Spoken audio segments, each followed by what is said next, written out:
Smash or pass, my lord? If you can believe it, I've never had it. And I wasn't ready for it to be here. On a Monday, I have to work. Could you grab me the Malort and the shot glass?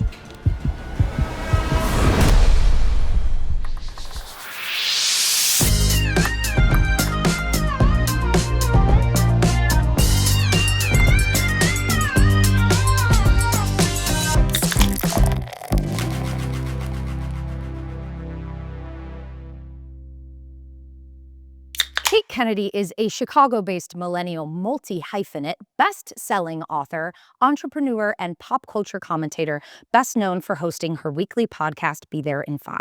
Kate's career and commentary have been featured in Good Morning America, Forbes, People, The New York Times, The Washington Post, Marie Claire, Glamour, and more. Welcome to Book Pong. I am Becca Grishow, and I am here today with the amazing Kate Kennedy. Thank you for having me. I'm excited to be here. Yeah, I'm excited to have you. When is the last time you played beer pong? At this point, probably 3 or 4 years, probably like a Chicago St. Patrick's Day. It's a good thing to do when you don't know a lot of people and you want to like make friends, but I can't say I've maintained my skills, so yeah, might be a little rusty. Well, luckily, this is not beer pong, it is book pong, so it's a little bit different. I know you are here to talk about your book, One in a Millennial, which I adore, and I have great news. We have 6 questions here about that book, so when you make a shot, we're gonna ask you that question. Unfortunately, I kind of want to talk about literally anything else. So if I make a shot, those questions are gonna be a little bit more off topic. Sound good to you? Yep, that's perfect. All right. We don't do the thing where we both shoot and see who gets it. Oh my gosh, It's a little chaotic. we can. Oh, let's do it. Okay. All right, ready? 2, 3. Oh, It's you. it's I mean, I me. guess we could just go with this one. You got it in. sure. So, okay. In the poem at the beginning of part 2 of One in a Millennial, you mentioned that the floor is your favorite spot to dream and that you sometimes still write on the floor late at night. Is that true? Yes, anywhere but a desk. Like if I'm writing, like responding to emails or recording, I'm at a desk. But if I'm trying to be creative, I'm like in a fetal position. I'm like on my stomach. I'm sitting everywhere. So I love working on the floor. I just love wall-to-wall carpeting sometimes. People are really anti, but it's really cozy. Yeah, I feel very seen because I'm a big floor person, big floor writer. I have a desk. It is only for emails and administrative work. I'm also destroying my back. How's your back doing? Oh, not well. Okay. No. I'm trying to figure out a lumbar support situation, but all I can really find is like a 90s husband pillow. Do you remember those? That's pretty much That's what pretty much I all have. you can do, yeah. Yeah. Well, if you figure anything out, please I will. let me know. I will. We'll tell the people. Please. The floor riders of America. We are the few and the proud. The proud. Nice. Feels good. If you were an American Girl doll, what outfit and accessories would you come with? Is this for me? Yeah. Oh, well, I want to know yours. Okay, well then I'll think while you answer. I feel like millennials are really nostalgic for kind of the juicy tracksuit UGG wearing version of us, but I'm more nostalgic for like early 2010s recession us. You know, chevron maxi skirt, chambray, J. Crew bobble necklace. Like, Oh, I kind of absolutely. think that there's a funny, more recent nostalgia about like our DIY Pinterest era when we just dressed like identical to bloggers, like colored denim, Tory Burch flats. Because that's when I felt like I can take on the world. Like I'm a woman in America. You know what I mean? That would be, I think, my doll. Something about Wouldn't Charmin sell well. Charlie's just like really brought it out of you. Yes, exactly, exactly. My American Girl doll would be, I don't know if you've ever seen, there's a Clickhole article by The Onion about a fake American Girl doll called Grunchin who lives in the sewers. And I really related to Grunchin. The era where I felt most seen was when suddenly everybody was tying flannel around their waist. Yeah. Because I was already doing that and it was exciting that what I was doing was suddenly trendy and not just like, Becca, why are you so lazy? Why are you not getting dressed for school? So yeah, that it would be very much that, and she would like come with a joint and like a lot of reality TV. Amazing. Yeah. Like kind of 90s grungy vibes. Yeah. I love that. Very much. Very sewer forward. I can't say the sewer's tracking for me. Interested. I'll have to read it. I just feel like as a person, I am very emerging from the sewer. Comfortable subterranean. Yes. Yeah, I get it. When I write, I Ninja call Turtles. it, I'm going into the writing pit because it's just dark in my office and I'm like, Okay, that I relate to. yeah. Yeah. There's a reason I got 100. There are 100 ping pong balls. That's amazing. So we have opportunities. Well done. Feels good. All right, let's see. Bop or flop, 2000s worship music edition. Amazing. So I know in the book you talk about your time at a Christian summer camp. It feels really amazing to be in the presence of the woman who is most Christ-like in water skiing. I radiate most crazy water. Yeah, you really I still do. don't know what that means to this day. That's the walk on water of it all, I think, is Yeah. about spot on. Bop or flop, I can only imagine. Bob. Absolutely. That's goosebumps.com. I mean, like, we would do like a round robin, almost like row, row, row your boat style, like one singing two parts type thing. Yeah, we almost Prince of Peaced it, if you know what I mean. Wow. Yeah, so it was a good one. Wow, that's an advanced summer camp. My summer camp could never. Lord, I lift your name on high. Oh, I love that one. Is that Heaven to Earth to show the? Yeah. Yeah. Where you get to do the motions. Yes, from the grave to the cross. Yeah. Oh, yeah. I love anything with sign language, yes. Yes. But that's not proper ASL. It's church sign language. Yes. That's just like grave. And also, what a bummer to be, you get sent to camp, you're like, from the grave to, it's like, why are we singing about this depressing stuff? Jesus. Speaking of the songs with motions, Pharaoh, Pharaoh, are you familiar? Pharaoh, I'm gonna go flop. I think that it's a little elementary, and if the goal is to trick people into thinking the Holy Spirit is moving through them through goosebump-inducing music, Pharaoh's not gonna hit. I do think there's something to this game though, like the more you drink, the better you get. Oh, absolutely. Which is why we're Stone Cold not doing Sober on well. a Monday. Nice. I love that you were ready though. You're like, she's gonna miss, and I'm ready with the next I thing. thought we were just gonna keep going. Do you remember where you were the first time you heard All Too Well 10-minute version? I do. Tell me, please. I was in a hotel room in Boston. I had a live show the next day of like Taylor Swift fans, because we do this thing called Track 5 where I do like a live podcast, and then afterward, if people want, we'll just like, I have a playlist of Taylor Swift music for like 3 hours. And it's just like a good girly time. Like you can't scream sing Dear John in a bar. So I'm just trying to give people the opportunity to like really feel community with their favorite music. Anyway, so it was kind of cool because it came out at midnight the night before my show, and then my show started at 7, and what also premiered at 7 was the short film. So we opened my show with everybody watching the short film for the first time, but I was backstage and I didn't see it. And so I have, you know that TikTok sound that's like, hey, and it's like silence, and you're like, I came out to a despondent crowd. And I was like, what's up, guys? And everyone was just like, I could tell they were like teary, because it's a pretty intense short film with that interlude where they have that fight. It was a terrible idea, but it's kind of a funny memory for me because I watched it after the show and I was like, oh my God, like what's the opposite of a jock jam? What's the opposite of like pumping people up? I like really, anyway, so the first time I heard it, I was blown away, but I just have a funny memory with that whole weekend because it was so cool to be able to experience it with like other Swifties. Because like my husband's, doesn't understand the significance, you know? Right. So yeah, what about you? So I am gonna be very vulnerable here. Please. And say that the first time that I heard All Too Well 10-minute version was at the Eras Tour. I was given free tickets to the Eras Tour, nosebleeds. I did not deserve them. 100%, nobody liked me when I'm saying, is this folklore or Evermore? Like nobody. Yeah, that's a death wish. Yeah. I did not know that there was an All Too Well normal version. I thought there was only this.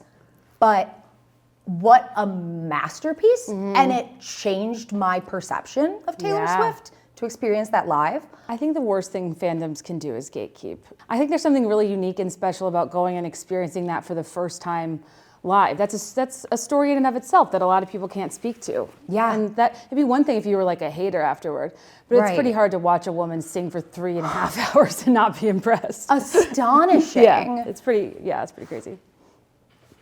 Oh. Are there any stakes? Like, do you win something if you win this? Well, it would have been that the loser does a shot of Malort.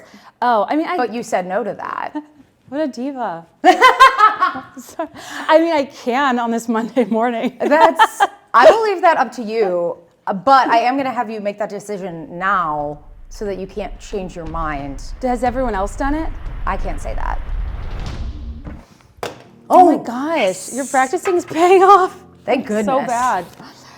Okay, do you think you would have pursued Be There in 5 full time if you hadn't had health insurance through your husband? Oh, that's a specific question. Yeah, so I know this is very specific, but it's something that you talk about in the book, and it's something I've been thinking about a lot recently as a creative who also was able to pursue her thing full time because I had a husband with insurance.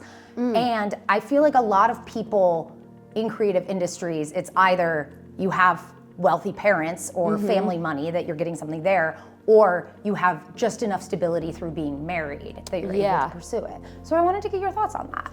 I was in like corporate market research. I banked a corporate bonus and left like right after. I think there's a ton of privilege in like having a corporate type salary that a lot of creatives might not like go in that transition, because I did such a 180 career wise. But yeah, I lived off a bonus, and then I got Obamacare, and then when I got married, I do think that was a huge helpful and a huge cost savings, because independent health insurance was maybe like $600 a month, which is so unsustainable for trying to, because it takes a while till you make money and like get things going.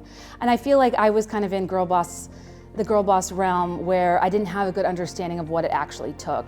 And yeah, in the book, I very specifically detail, like, I got a bonus, it was this amount, I lived off it for this time, then I was married, so on and so forth, because I don't want people like acting like an entrepreneurial story is inspiring if I'm not being honest about like my blueprint, because ours, if they don't match, that's where you really screw people over, is encouraging them to quit their job and pursue a dream that's not ultimately sustainable. And that, I would hate that, to tell my story in a way that oversimplified that, I guess. Whoop. This is crazy. I'm so sorry. You don't have to apologize. They're better in warm-ups. Why would you apologize? I'm winning. I feel great. This is great for me. Oh, the oldest episode of Be There in 5 podcasts is available to stream on your website is episode 2. Where did episode 1 go? Okay, so there was a time when I listened back to a handful of episodes to try to like clip audio, and then I deleted them all because I hated them. And then I made a rule that I'm not allowed to, once it's out, I can't re-listen. Because I think for some of us, the edit never ends. Yes. And the deadlines help me just put stuff out in the world and like let it breathe.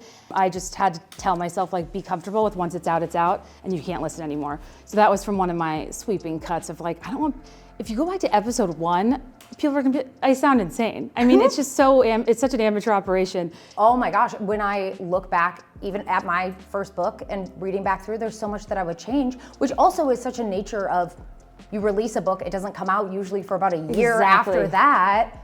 By the time that other people are reading it, I'm so far removed from it, and I'm a different person. Right.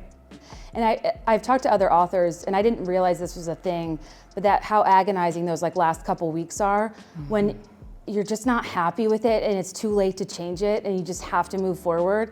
And I thought it was like a sign that I shouldn't publish it, but I called other people I knew that had written books. They're like, oh, it's awful. And I'm like, oh, everyone talks about writing a book like it's like the dream. And it's really cool once it comes out, but the process is quite intense, I think. Way more intense than I expected.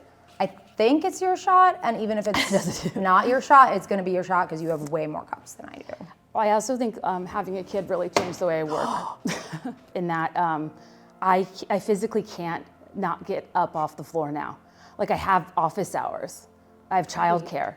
Like, so if I'm still, like, I have to go watch my kid, and he loves to press delete and enter. Like, just like, so I can't, so like I used to literally, when I was in a writing hole, in a writing sewer, as you say, I would not emerge or see the light of day for like literally days at a time, because I had to finish before I'd let myself out, like finish a full thought of whatever. And now I have to like start, stop. So I'm relearning how to work all over again. But it's healthier. Yeah. He's forcing me to take breaks. Yeah. I will not take breaks unless I have to take a break. Yeah. You know, every writer needs to always talk to other writers, because listening to you talk about that is so reassuring to me, and the way that I go full goblin mode. Yeah. And that the breaks and the interruptions are the most difficult thing. And also, what an interesting challenge then to have a built-in reason that you have to change. Yeah, because you know how a lot of writers will use like the Pomodoro method, or like they're more structure around. I never really did that, and this is for structure. So it kind of is nice because it's getting me out of some of my bad habits, but it doesn't mean every day is good. And what I've learned from other writers that have kids is like, and I do this when I have a lot of work to do, is you almost take yourself on retreats and do like 2-3 days somewhere, large swaths of stuff, and then like the more little editing stuff day to day. And yeah, that's what I've kind of had to learn to do when I've had a lot going on, is like take time off, but figure out how to but creative flow is impossible to budget your time with. So it's like, it's not a perfect science. Some might even say it's an art. Well, yeah, arguably, yes. What was the research process for One in a Millennial like, and was it the most fun you've ever had as an adult? I think the research process was doing my podcast. Like having a podcast, having an online following, as a person with a background in market research, is the focus group of a lifetime. And I think I very uniquely understood what women of my generation cared about, what they wanted to talk about. And I also understood they were really self-conscious of the things they cared about. Like they were too basic or frivolous or whatever adjective you want to assign to women's interests unfairly. And so a lot of the research came from the work I had previously done on the show. And then the fun part of the research was like excavating my archives that my parents saved. They've saved like everything I've ever done. And so I'd go to their house and just go through photos and journals. Reading my journals, I think, was the most helpful thing. It was like primary research from the first person of me when I was 13. Like it doesn't get better than that in terms of fact checking, you know, how I felt. So that was really fun. That was a big part of the book tour, was me showing people like screenshots of like the really weird, intense religious poems transposed with like, Jack said I was hot today. Like, you know, it was kind of like, what I loved about it was seeing the multitudes that I felt really uncomfortable with at the time. Like, which am I? A valley girl, ditzy type that I see on TV, or am I like an intense I was like both. And I think I wrote a lot about feeling like I needed to kind of put myself in a box a bit more in the book. So it was fun to go through a literal box of my entire life and fact check myself. I love seeing the CD on the cover, because that's like, it's just the funniest thing to me, of the most innocuous millennial item imaginable in my little handwriting. You decorated the CD on the front. How did that come to be? So with the cover, you know, we talked about being controlling earlier. It's not that I'm controlling, but I am. And I was like, I have a vision. I want like one object that is so ubiquitous, specifically to millennials. And there's a lot of cliche things, like a razor phone or an Ugg boot or whatever. Like, I didn't want it to be so ubiquitous, it doesn't spark any emotion in you and just feels cliche. And I think that what's really interesting about millennials is like, we are the only generation that was young enough to figure out our way around a desktop computer, become a baby pirate, and rip off music from Napster, Bearshare, or LimeWire.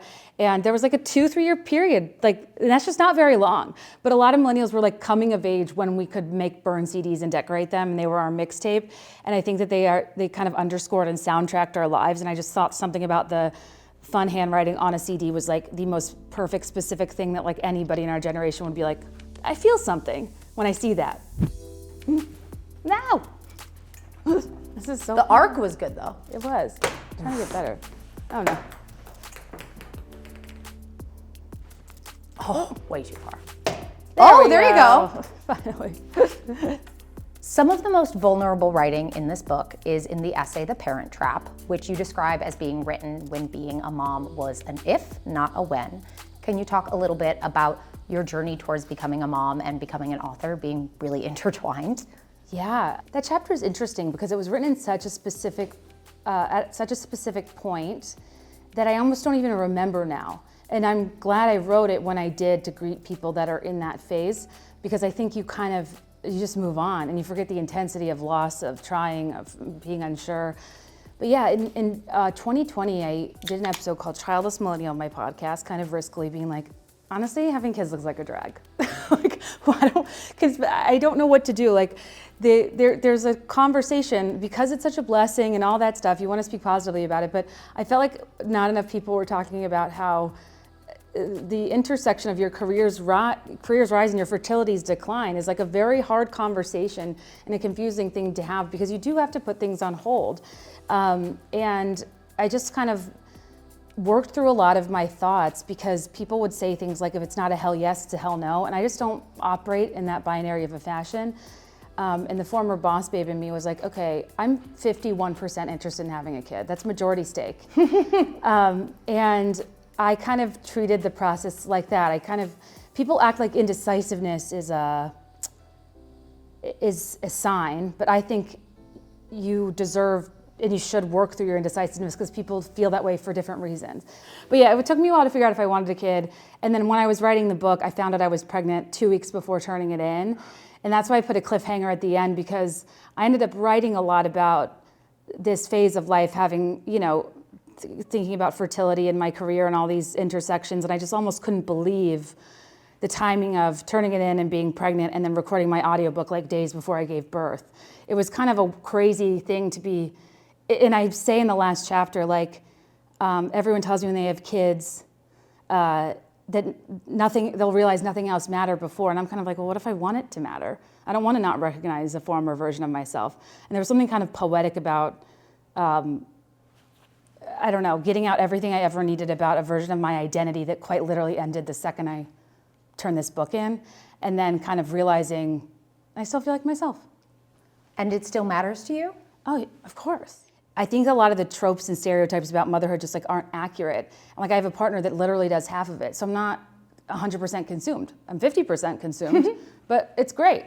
We've made it work, and there's some things you have to go through, like pregnancy and labor and all that, but like, you're not a victim necessarily of this type of motherhood that other people present. You can do it your own way and in your own style.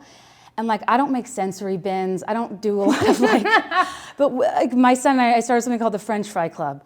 Well, what does that mean? We go to restaurants around Chicago and eat French fries. But like, so that's our activity, and we have a song. So it's like motherhood my way, There's a song? No, we made it up. Can I hear it? It's like embarrassing. Hold on. French Fry Club, it's a French Fry Club. French Fry Club, it's a French Fry Club. Teddy and Mommy and Ted. We'd invite Dad, but he eats vegetables instead. French Fry Club, it's the French Fry Club. Because I usually go when my husband's working, so we had to give him a dig in the song. Of course. Yeah, that's a French Fry Club. So I only say the anecdote because it's like, if the idea of going to like music classes makes you want to die, like it does for me, make the French Fry Club, motherhood your way. Love that. I love that so much. And I love that there's a dig at your husband in this song. Like, where is he? Eating vegetables, gross. Yeah. Yes. Nice. Good thing I said no to the Malort. Smash or pass, Chicago edition, fun. All right. I love that you live in Chicago. First of all, why did you move to Chicago? For my corporate job back in the day. Yeah. That's what I figured. I was only here on a 3-month rotation, but it was summer. And I was like, because I thought I lived in New York and then San Francisco for a brief time, and then here, and then it was kind of like a rotational program where you could pick. This was not on my radar. I'm from Virginia. I lived in New York. I love New York. I thought I would go back. But Chicago summer is like the most misleadingly blissful thing imaginable. And I was like, this has everything New York has, but rent is like a third of what it is there. Everyone's really nice. I think I aligned more with like Midwestern vibes. My mom's from the Midwest. So yeah, I just like came back and never left. It's kind of crazy because I loved it so much. Yeah. And since I like being in a hole, I don't really care that it's that cold. Smash or pass, deep dish pizza? Pass. Fair. I like it. Well, I do love a Chicago tavern style. I agree. We don't talk about, Chicago like founded the tavern style pizza, and I love square cut, thin crust. So pass for Chicago's heritage in pizza, just a lot of dough. Yeah. In a deep dish. Smash or pass Lollapalooza? I've never been. I went for the first time last year, and I went alone, and it was amazing. I love a concert alone, actually. It's so good. I feel like I've aged out. You hit an age where the bathroom situation alone is enough to deter you, you know? Smash or pass Malort? If you can believe it, I've never had it. And I wasn't ready for it to be here on a Monday. I have to work. But I've watched enough people literally almost vomit in my face after having it. Oh, okay. All right, fair. Well, you did lose. I know. But you're a winner in my heart. Thank you. And thank you so much for playing book pong with me. Frat Star Kate is mortified. Absolutely. I should have done better. Can you do me a favor? John, could you grab me the Malort and the shot glass? You guys are like, you're such a drag. I'm sorry. No, you're not. You're not. I am just insane. Well, thank you. Cheers. Thank you so much for playing book pong with me. Oh. And I'm doing a full shot. Yikes.